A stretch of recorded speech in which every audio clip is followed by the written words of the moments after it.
বিষ্ণু ঈসা ইসলাম একবার সাহাবীদের সাথে কথা বলতেছেন এভাবে হেলান দিয়ে, শুনতেছেন? বিশ্বনবী হেলান দিয়ে বলেন, আলা উনাব্বিউকুম বিআকবারিল কাবায়ের, সবচেয়ে বড় কবিরা গুনাহ কোনটা তোমরা জানো নাকি? সাহাবারা বললেন, আপনি সবচাইতে ভালো জানেন ইয়া রাসূলুল্লাহ, আপনি বলেন। বিশ্বনবী বলেন, সবচাইতে বড় কবিরা গুনাহ আল্লাহর সাথে শিরক করা, হেলান দিয়ে।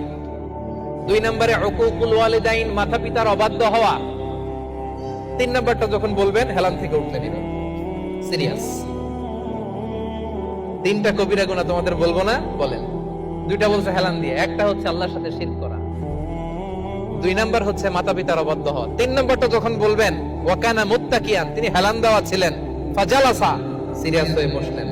এরপরে বললেন, আলা ওয়া কওলুজ জুর, আলা ওয়া শাহাদাতুজ জুর, সাবধান, মিথ্যা বলো না, মিথ্যা সাক্ষী দিও না, মিথ্যা সাক্ষী দিও না, মিথ্যা সাক্ষী দিও না। বিষ্ণু নবী বলতেই লাগলেন।